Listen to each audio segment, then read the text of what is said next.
The start of the new year has been fairly successful for the ladies basketball team, and they're coming off 2 wins last week at Oberlin and a big victory against DePauw at Tomsick over the weekend. And we're joined today by head coach Suzanne Helfant. Coach, 9-5, and I think we're getting a little bit of traction. Though we started the year 4-0, now we're 9-5, and I think we really closed out a couple games in this last week. And how big of an improvement has it been closing these games out late? And, coming up with a couple of victories in the last week. Well, coming into this year, I really felt like we would be a work in progress. We're very young. We've got a lot of inexperienced players. And, we've gone through some growing pains. But at the same time, I really, I love this team. I think they work extraordinarily hard. They put in a lot of extra time on their own. And I think they're just becoming more comfortable in their roles. The last 2 games, I thought that our defense was the difference. And our defense has, come light years from the beginning of the year because it was what I felt like was our biggest Achilles heel. But I think that we've improved dramatically defensively. They understand our game plan and that we've been able to execute those game plans. This past weekend against DePauw, the Tigers came in here, pretty good team, as usual in the conference. 0 for 16, they start the first period. And I went back and watched some of the tape just to confirm. I thought we rebounded really well in that first period, got up 16-2. What were you most pleased with? Obviously a win, but what were you most pleased about with the girls' effort against the Tigers? Just that, our rebounding. I thought our guards did a great job of rebounding on the backside. And sometimes that's been a problem for us. And I thought that Miranda Dietz and Bailey and when Sharon Hull was in the game, I thought they all did a fantastic job of rebounding that backside. And then the week before, Oberlin were down late in the fourth quarter and then go on a massive run. Can you give us a sense of what the mindset of the team is? I know we've played a lot of close games, and about a month ago, Hiram came in here and we kind of let one slip away, but we were able to capture a win over Oberlin on the road in comeback fashion. What does this say about our team, going forward? Well, I think it says that we've got a lot of different people that are capable of stepping up because I think in almost every game we've had a different leading scorer or a few kids that were, you don't necessarily game plan to stop. And because we have that versatility offensively, I think it's difficult defensively for teams to focus in on just 1 or 2 players.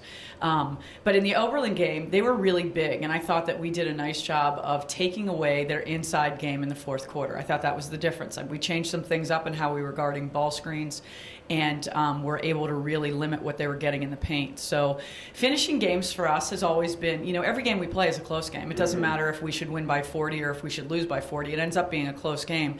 And I do think that we've just become much more comfortable in those close game situations. One player you spoke to me about back in September, October, and you were just crossing your fingers that there would be some improvement. Ifeoma Archimalo, and it's night and day different from a year ago where she's finishing around the hoop, getting offensive rebounds. Describe her importance to our team and being just a low post factor for us, through 14 games this year. Well, she really is the anchor. She anchors us defensively down low, and she does a really nice job of stepping off her player and stopping penetration when our guards get beat. She's a terrific rebounder, and offensively, that's where I think she's grown the most. She is finishing those shots close to the hoop. She's incredibly strong, and she gets position. Oftentimes, she's deep when she gets the basketball. At times, she struggles with catching the ball, and at times, she struggles with her feet. She gets sped up a little bit too much and gets a little too anxious. But when she has her balance and she secures the basketball, I think she's hard to stop. Now, we're going to play against a shot blocker extraordinaire coming up on Wednesday, and she's going to have to be crafty about the way she gets her shots off, because if she just turns and shoots, Jordan Holmes has impeccable timing. She'll alter that shot. Well, that leads me to my next question, because Denison on the road Wednesday night, just down the road here in Granville, and you just mentioned Jordan Holmes, who was the National Player of the Week a week ago and has 3 triple-doubles to her credit already this season. She's obviously one of their go-to players, if not the top player for Denison. What have you seen on tape for them that maybe gives you the most, nightmares at night? That might be overstating it, but what do you see on tape from Denison that, kind of sticks out the most? Well, they spread the floor out. Their spacing is really, they make you guard a lot of the floor in the half court. And Jordan is a player that has the ability to finish around the rim. So you've got to be able to defend their guards, dribble penetration. But if you step off of Jordan, she's such a great rebounder. If she doesn't get an entry pass, she's getting the backside rebound. So we've got to do a good job of stopping their penetration. We've got to guard the three-point line, and we really have to get Jordan Holmes off the block. We don't want her comfortable setting up down there. We want to be physical with her. But at the same time, I think it's going to be a team defensive effort. I think that's how we beat DePauw, and that will be how, if we are successful against Denison, that will be the reason.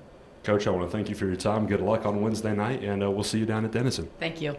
That was ladies head basketball coach Suzanne Helfant. Her team 9-5, and they're playing for first place on Wednesday night at Denison. If the ladies come up with a win over DU, they'll be in first place in the conference standings. For the head coach, I'm Clayton Kaufman. We'll see you next time on the Kenyon Sports Connection.